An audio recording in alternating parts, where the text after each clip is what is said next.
But if you look slightly deeper and you look closely at the fabric, you will find that each one of them has thousands of little threads embracing each other. A Kanchipuram sari might have a golden thread, but the golden thread means nothing without the green thread or the yellow thread near it. The other thing to notice about the sari or any other fabric is that all the threads are equal. No one thread is superior to another thread. They all come together. The threads cannot protect you. The threads cannot keep you warm. But when they come together as a fabric, they can keep you warm, they can protect you, they can express what you have in the heart. Speaker sir, in the same way, our nation is also a fabric. It's a fabric made up of 1.4 billion people, and the fabric is woven together by the vote. Let me repeat it. It is a fabric of 1.5 billion people, and it is woven together by the vote. Everything that we see, in fact this house where I'm standing today, the Lok Sabha, Rajya Sabha, Vidhan Sabhas across the country, Panchayats across the country, none of them would exist if the vote did not exist. We talk with great pride about HAL, BHEL, ONGC, Tejas, Chandrayaan. We have a list of things we say. Not one of those would exist without the vote.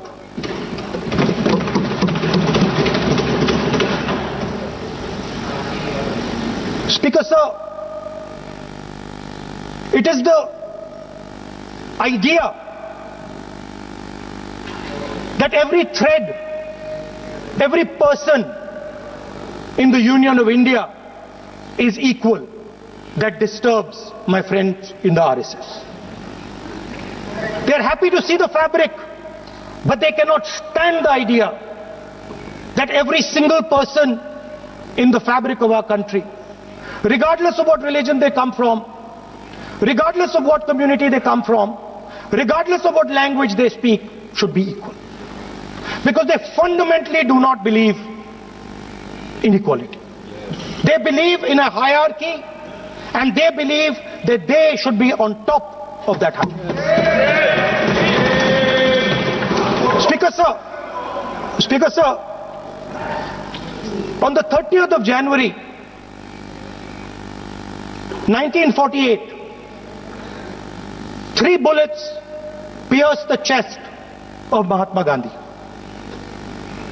Nathuram Godse assassinated the father of our nation. Today, our friends do not embrace him. Today, our friends have pushed him away. He's an uncomfortable truth. But that's not where the project ended. You see, as I said, everything has emerged from the vote. All the institutions have emerged from the vote. So it's obvious that the RSS has to capture all the institutions that have emerged from the vote. So the project, after Gandhiji's assassination, the next step of the project was the wholesale capture of India's institutional framework.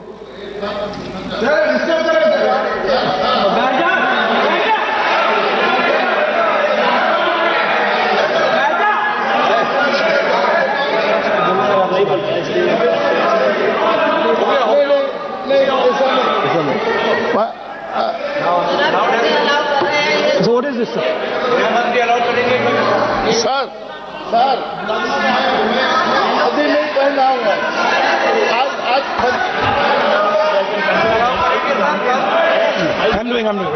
मैं बुलाता हूँ। Please बैठिए So, please.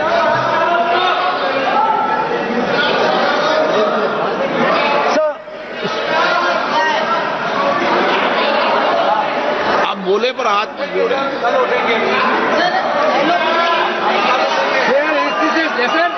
sir, these are uncomfortable truths, but they have to be spoken.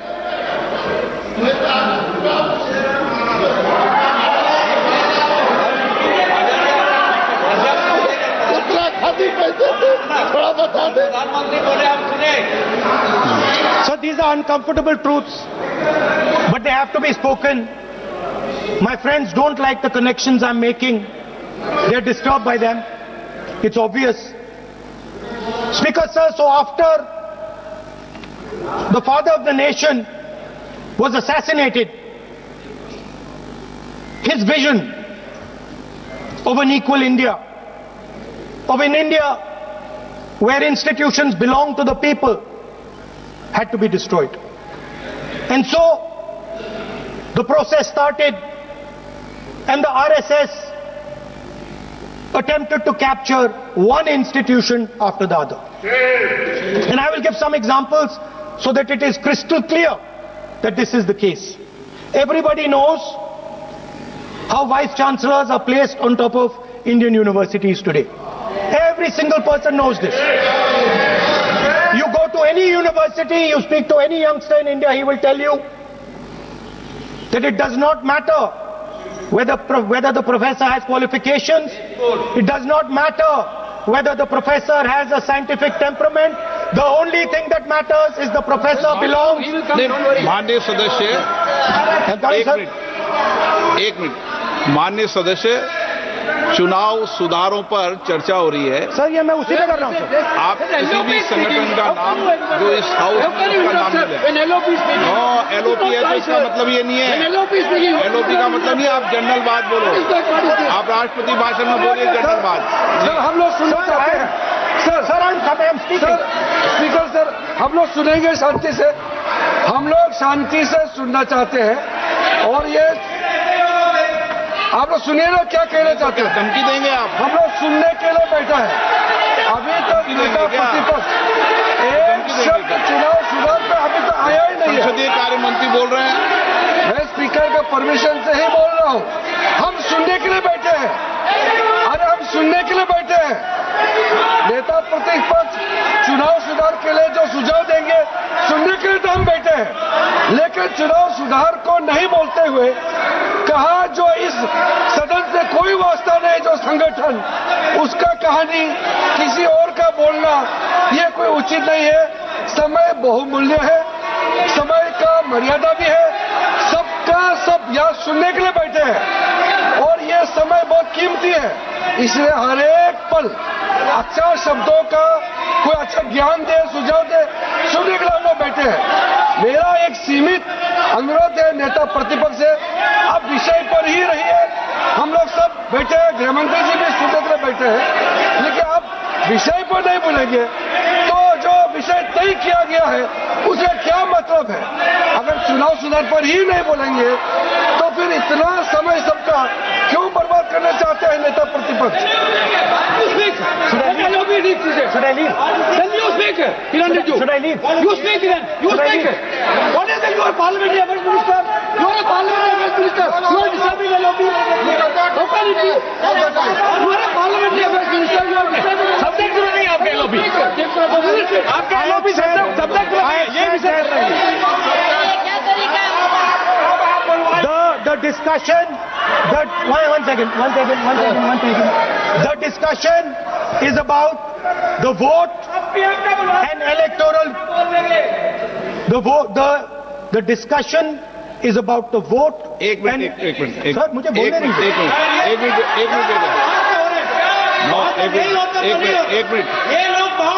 एक minute बैठिए।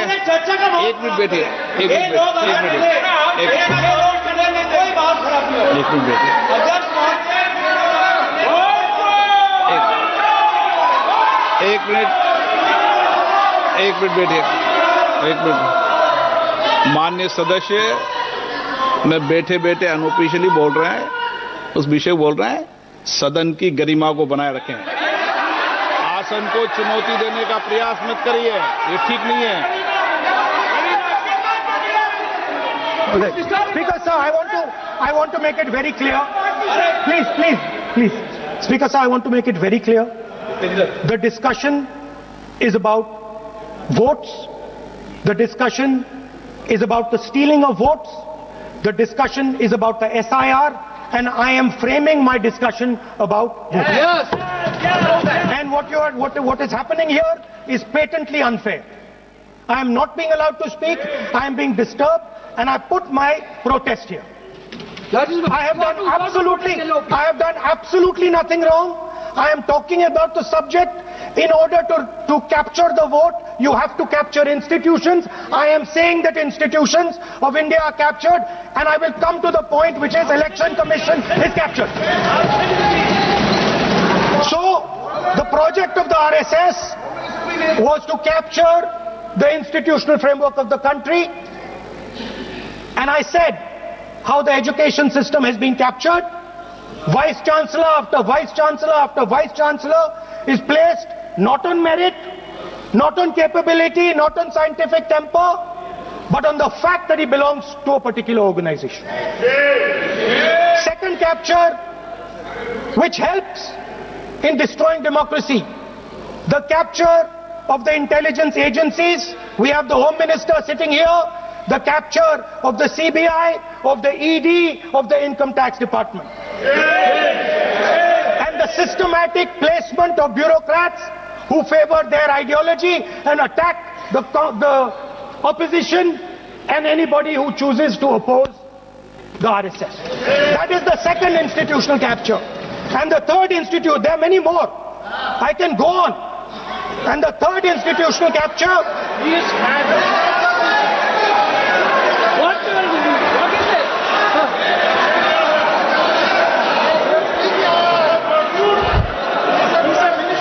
मानिए, please मानिए।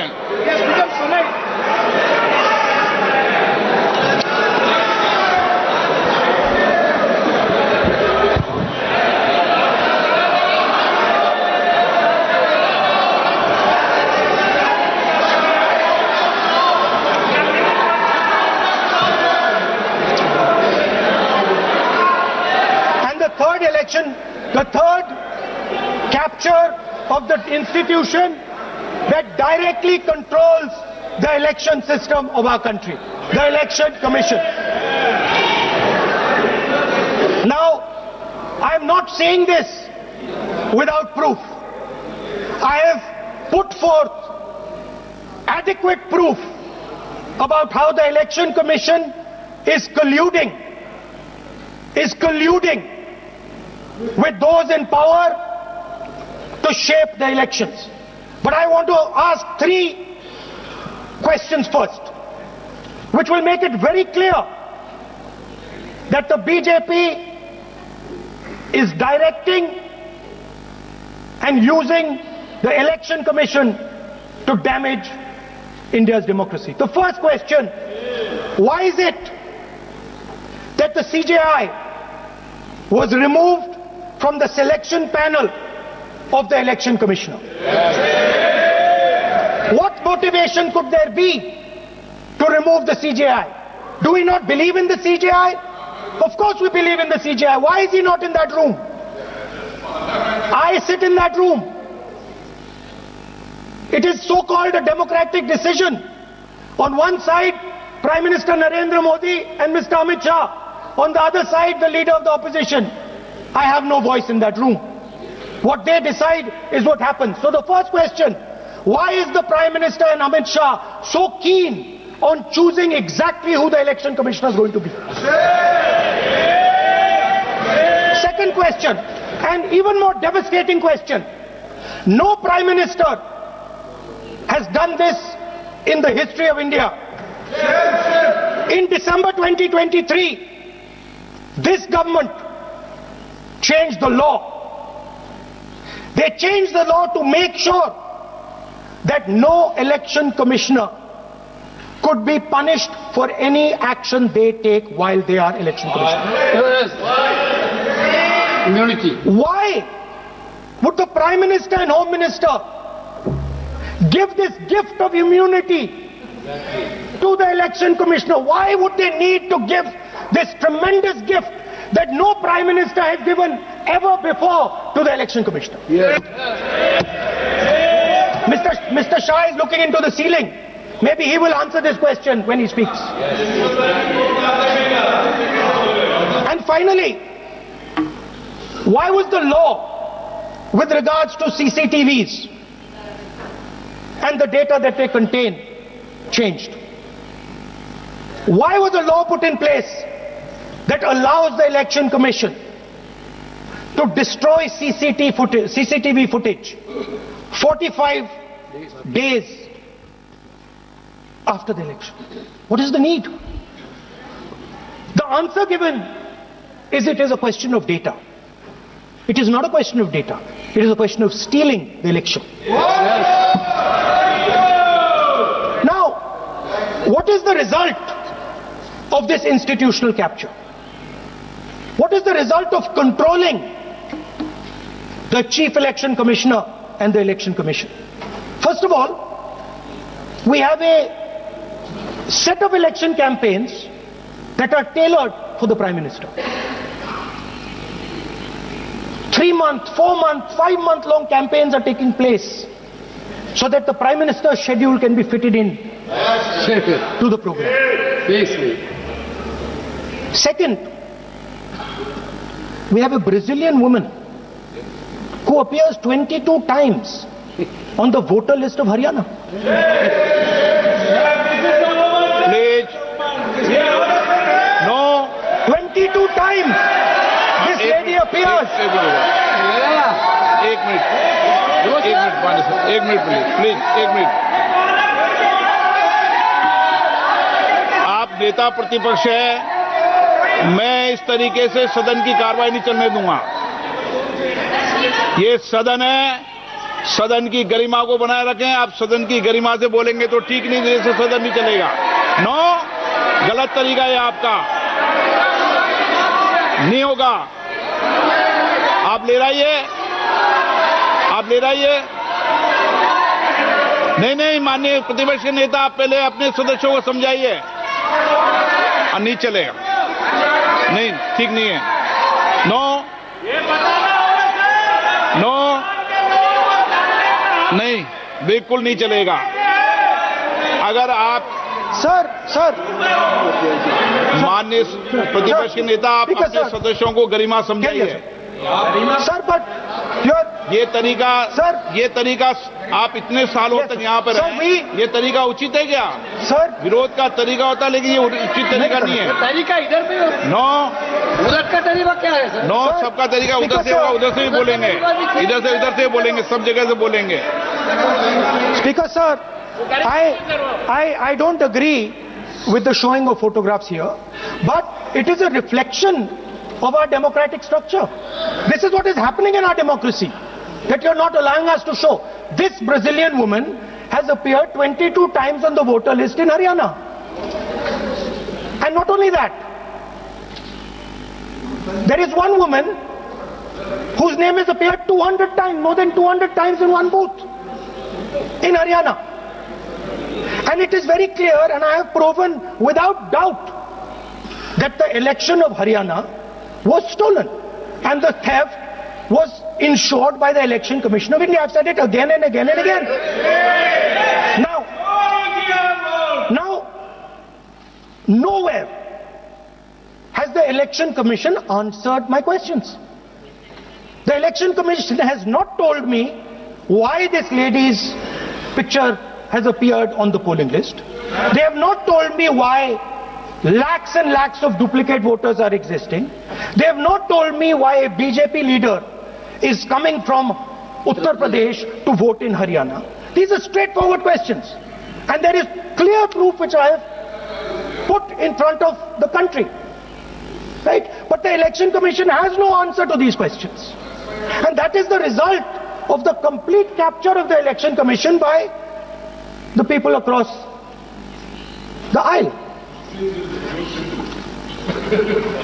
By the way, you're talking about SIR in Bihar. Let me say something about SIR in Bihar.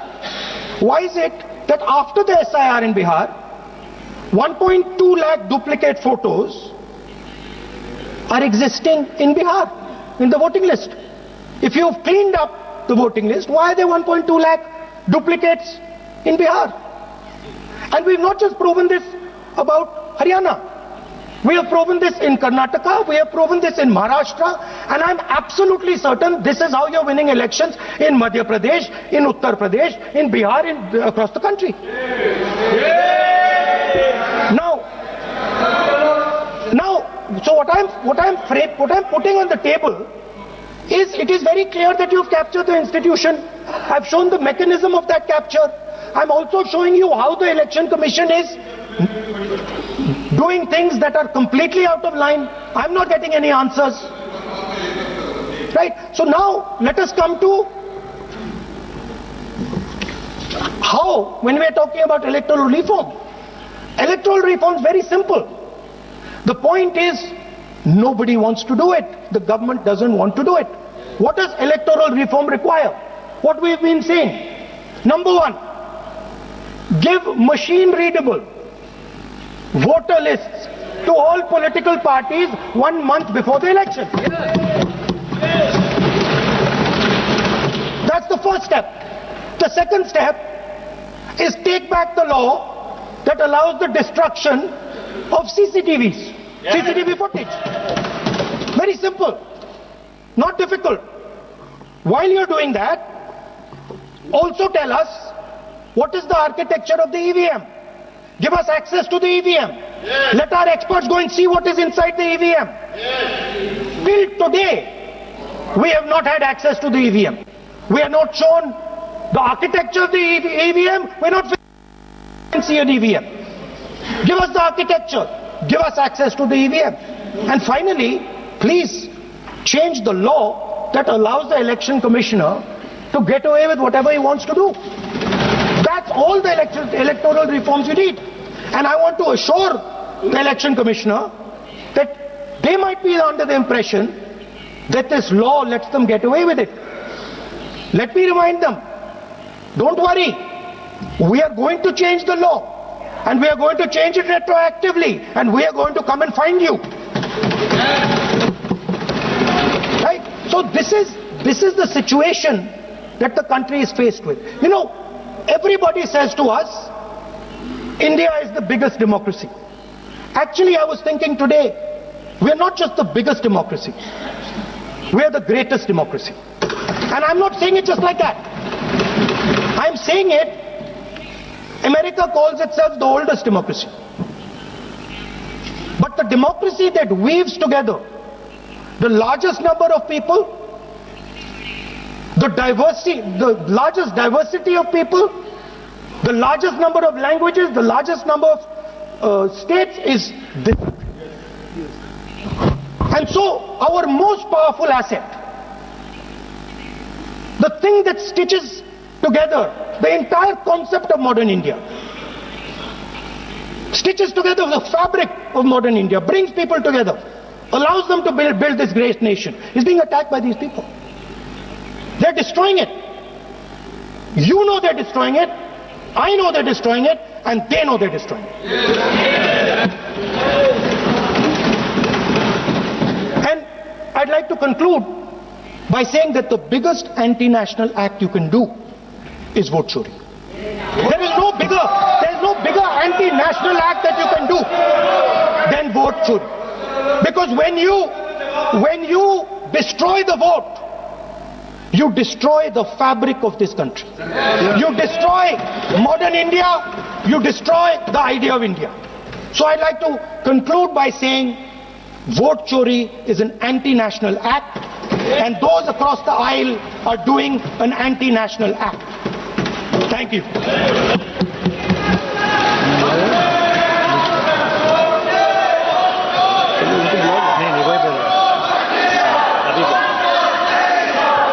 Nishikant Dubey. धन्यवाद सभापति महोदय। क्या बोला क्या बोला भाई? आए थे हरिभजन को ओटन लगे कपार।